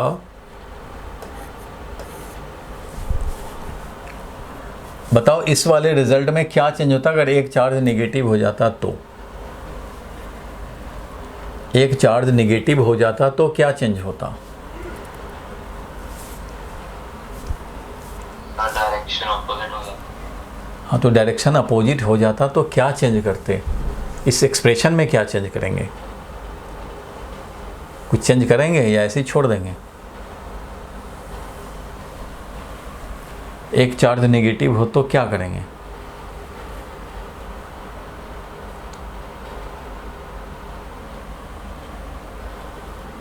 मान लो एक है 2 माइक्रोकुलम और एक है -3 माइक्रोकुलम,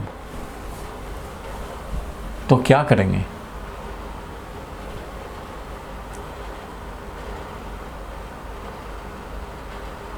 ये एक्सप्रेशन वैसे ही छोड़ देंगे या इसमें कुछ चेंज करेंगे?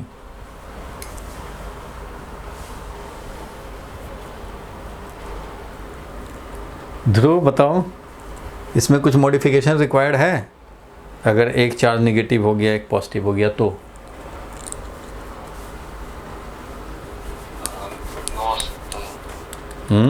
सोच लो। ये तो हम लोगों ने बड़े खुशी से लिख दिया भाई, पॉजिटिव समझते हुए रिपेल कर रहा है और हम लोगों ने कर दिया काम। लेकिन अगर एक नेगेटिव हो जाए एक पॉजिटिव हो जाए तो अट्रैक्शन होगा। उस कंडीशन में इसमें क्या चेंज करेंगे या कुछ चेंज नहीं करेंगे?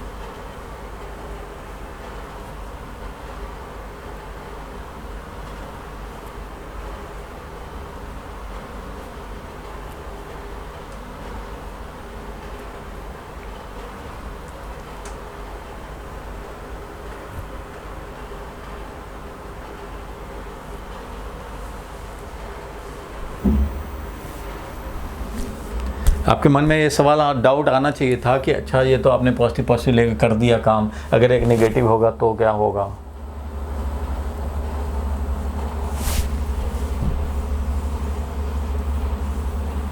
इधर वाले की अब ज़रूरत नहीं है। बताओ भाई, नहीं बता रहे हो? ध्रुव बोलो जल्दी, क्या चेंज होंगे? अभिषेक बोलो।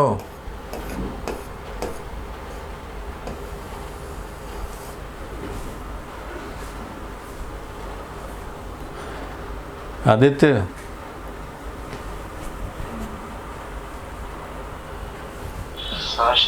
जब चार्जेस ऑपोजिट, जब चार्जेस के साइन ऑपोजिट होते हैं तो नेगेटिव साइन लगा देंगे इक्वेशन। कहाँ पे? मतलब यहाँ नेगेटिव लगा दो।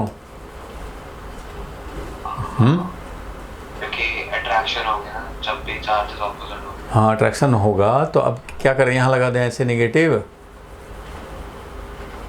बोलो, ऐसे कर दें? अब हो जाएगा? तो भाई इससे ज़रूरत नहीं है, ये करने की ज़रूरत नहीं है। ये expression will remain same, expression में कोई चेंज नहीं आएगा। क्योंकि देखो, एक चार्ज नेगेटिव होगा तो वो खुद तुम नेगेटिव डालोगे ना यहाँ पे भाई। एक 2 माइक्रोकुलम डालोगे, -3 माइक्रोकुलम डालोगे, तो ये जो -3 डालोगे वो खुद ही माइनस कर देगा, इसको रिवर्स कर देगा। मीन्स इस डायरेक्शन का यूनिट वेक्टर तुमने ले रखा था, ये वेक्टर में हम लोगों ने यही देखा था ना, इस डायरेक्शन का यूनिट वेक्टर। अब जैसे ही यहाँ पे 2 माइक्रोकुलम और -3 माइक्रोकुलम जैसे ही रखोगे तो वो अपने आप माइनस इसके साथ इसका डायरेक्शन रिवर्स कर देगा। इट मीन्स ये जो वेक्टर फॉर्म है, vector form will not change, ये चेंज नहीं होगा, वेक्टर फॉर्म चेंज नहीं होगा। बस इसमें तुम्हें क्या करना होगा, जो साइन है वैसा साइन डालो चार्ज का, अपने आप वो सब काउंट किया रहेगा। इसलिए Q1 Q2 लिखा हुआ, पॉजिटिव है तो पॉजिटिव डालोगे, नेगेटिव है तो नेगेटिव डालोगे, तो उस कंडीशन में ये काम, इस एक्सप्रेशन को कोई चेंज नहीं करेंगे। If Q1 and Q2 are placed with sign. Sign के साथ अगर रखते हो तो कोई चेंज करने की ज़रूरत नहीं है, बिल्कुल ध्यान से समझ लो, क्योंकि कुछ बुक ये फॉलो कर लेगा, कुछ बुक दूसरा फॉलो कर लेगा, तुम पढ़ोगे तो कंफ्यूज हो जाओगे। तो मैं सारा क्लियर कर रहा हूँ यहाँ पे कि अगर आप यहाँ साइन के साथ Q1 Q2 को रखते हो, इस एक्सप्रेशन को यूज करते हो, तो तुम्हें कुछ चेंज करने की ज़रूरत नहीं है, बस साइन के साथ रखते चलो। लेकिन अगर तुम साइन नहीं रखते, सिर्फ वैल्यू लिखते हो, मान लो हम लोग लिखते थे ना भाई F21 इज इक्वल टू इसका वैल्यू, F21 जो लिखते थे तो इसका वैल्यू लिखते थे, तो वैल्यू लिखने में तो Q1 Q2 का मॉड है समझो। सिर्फ वैल्यू अगर लिखना चाहेंगे तो ऐसे लिखेंगे, Q1 का वैल्यू Q2 का वैल्यू ये, और मल्टीप्लाइड बाय यूनिट वेक्टर। अब ध्यान दो, जब हम लोग वैल्यू लिखते हैं ओनली, मतलब हम लोग साइन इसमें रखे ही नहीं, तो उस कंडीशन में एक नेगेटिव हो गया, तो ये जो ए बी के डायरेक्शन में था इसको रिवर्स करना होगा। दोनों में से एक काम करना होगा, चाहे तो चार्ज को साइन के साथ रखो तो खुद ही रिवर्स कर लेगा नेगेटिव होने पे, लेकिन अगर तुम इसका सिर्फ वैल्यू रखते हो और उससे एक्सप्रेशन लिखे हो तो उस कंडीशन में इसको रिवर्स करने पड़ेंगे। जो ए बी के डायरेक्शन में था, अब तो वो अट्रैक्ट करेगा तो बी ए के डायरेक्शन में हो जाएगा। तो ये होगा जब लाइक चार्जेज हैं तो ऐसा होगा। लाइक चार्जेज वाले के लिए ही हम लोगों ने किया था, इफ़ लाइक चार्जेज हैं तो ऐसे हैं, और F21 अगर हम लोग लिखें अनलाइक चार्जेज होते हैं और तब भी तुम Q1 Q2 का सिर्फ मैग्नीट्यूड ही लिखते हो, तो उस कंडीशन में यहाँ पे तुम्हें यूनिट वेक्टर BA के डायरेक्शन में लेना पड़ेगा। It means minus of AB का डायरेक्शन, मीन्स जो एक्सप्रेशन था वो तो AB को लेकर के था, इसको लेकर के तुमने लिखा था, तो ये एक्सप्रेशन जो आया है वो इसके लेके, तो माइनस लगाने पड़ेंगे। अगर ये साइन के साथ डाल रहे हो तो माइनस अलग से नहीं लगाना है, अगर ये सिर्फ वैल्यू डाल रहे हो तो तुम्हें माइनस साइन लगाने पड़ेंगे। दोनों काम नहीं कर देंगे, ये नहीं कि यूनिट वेक्टर में भी चेंज कर दिया, ये R2 माइनस R1 को भी R1 माइनस R2 कर दिया और इधर साइन के साथ भी रख दिया, तो गड़बड़ हो जाएगा। फिर से समझो, अगर तुमने इसी में माइनस लगा दिया कि R1 माइनस R2 अब लिखेंगे भाई, क्योंकि अब रिवर्स हो गया, अब उस डायरेक्शन में, अब इस डायरेक्शन में नहीं, उधर है तो उधर लिख दिया, और यहाँ भी तुम 2 माइक्रोकुलम और -3 माइक्रोकुलम लिख दोगे, तो ये माइनस और ये वाला जो माइनस आया इसका दोनों मिल करके फिर वही डायरेक्शन रह जाएगा, जो कि गलत रिप्रेजेंटेशन हो जाएगा। वही डायरेक्शन मतलब रिपल्सन, तो वही डायरेक्शन कैसे रह सकता है, अब तो अट्रैक्शन होना है। सो दो बार नेगेटिव नहीं यूज करेंगे, चाहे तो इसमें साइन यूज करो या तो फिर इसमें यूज करो, दोनों में से कोई एक ही काम करना है। जब इसमें सिर्फ वैल्यू यूज कर रहे हो तो इसके यूनिट वेक्टर में काउंट करने पड़ेंगे, और अगर यूनिट वेक्टर में कोई मॉडिफिकेशन नहीं चाहते हो तो इसका वैल्यू विद साइन रखो। क्लियर हुआ? नहीं क्लियर हुआ? अगर सिर्फ मॉड रखेंगे, ध्यान देना, अगर ओनली मॉड यूज कर रहे हो चार्जेस का तो यहाँ रिवर्स करने पड़ेंगे इफ़ अनलाइक चार्जेज। इसका मैं लिख दूँ,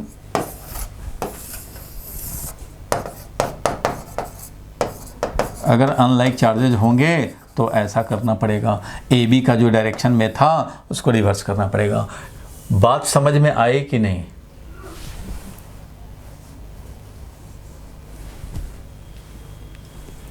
बोलो भाई आदित्य, क्लियर हुआ यहाँ तक? फिर से बोल। मतलब चार्ज का साइन डाले तो वेक्टर में नहीं चेंज करना पड़ेगा? नहीं करना पड़ेगा ना, चार्ज में जब साइन डाल दोगे तो एक माइनस आ गया, अब जब माइनस आ गया तो उसने अपने आप ही डायरेक्शन को चेंज कर दिया, तो फिर यहाँ भी तुम निगेटिव करोगे, यहाँ भी डायरेक्शन बदलोगे, तो यहाँ भी निगेटिव किया, यहाँ भी निगेटिव, ये R1 माइनस R2 करने का मतलब क्या हो गया, minus of R2 minus R1 तुमने कर दिया। तो यहाँ भी निगेटिव यूज करोगे, यहाँ भी निगेटिव यूज करोगे, तो फिर नेगेटिव पॉजिटिव हो जाएगा, तो बेकार हो जाएगा ना, डायरेक्शन नहीं रिवर्स हुआ।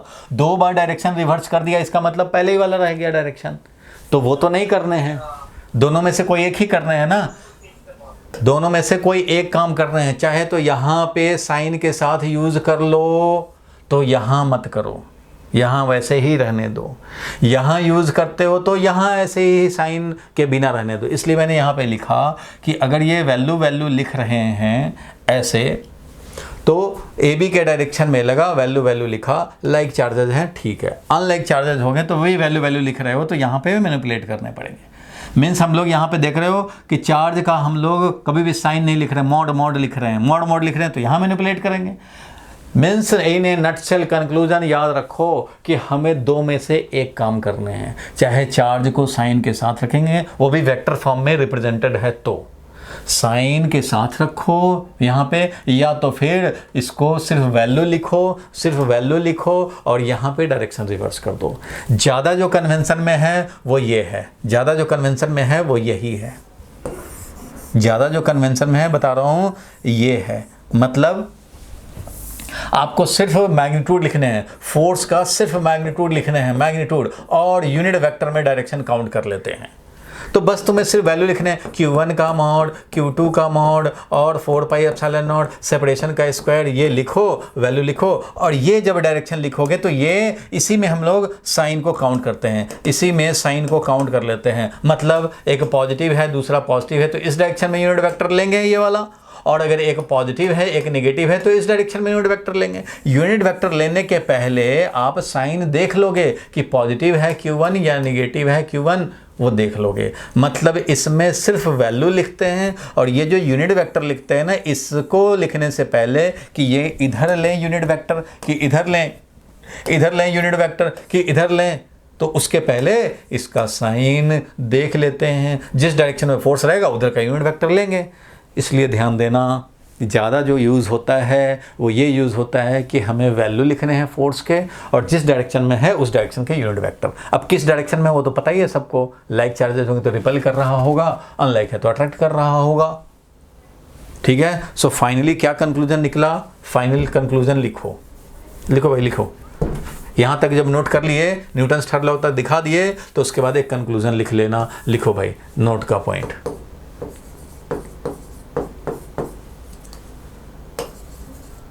while representing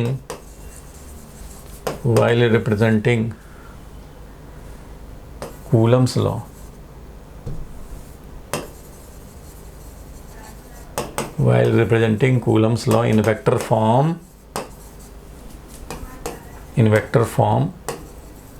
we express force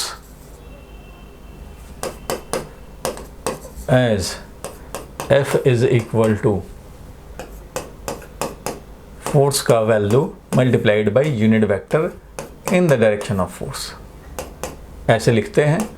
और इसमें हम लोग Q1 का वैल्यू, Q2 का value upon 4 pi epsilon not R square लिखते हैं, सेपरेशन स्क्वायर लिखते हैं, एंड यूनिट वेक्टर। ये यूनिट वेक्टर लिखने के लिए इसी में हम लोग साइन को देखते हैं। While writing unit vector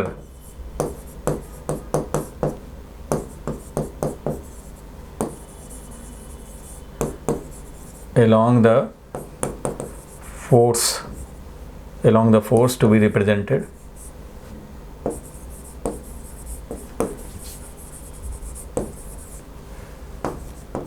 we consider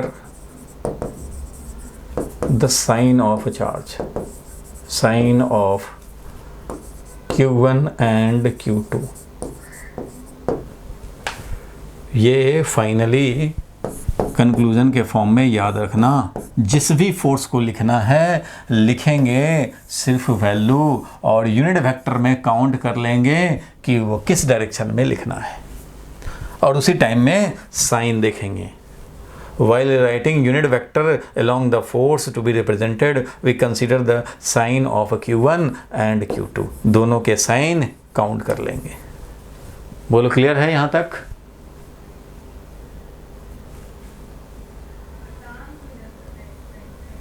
Aditya clear हुआ?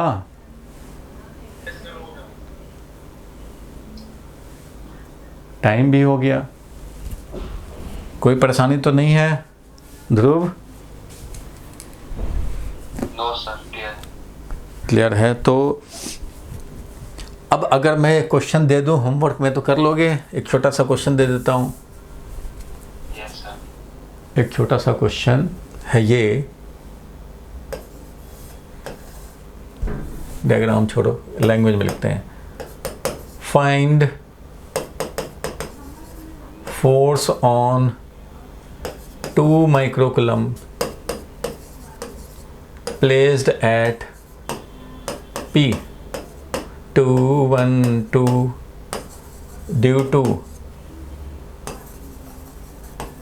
charge minus 4 microcoulomb placed at Q, placed at M, Q छोड़ो, Q तो चार्ज जैसा लगेगा, placed at M, और इसका कोऑर्डिनेट है 1 2 3। ये एक्सप्रेस करना है in terms of I cap, J cap and K cap. ठीक है।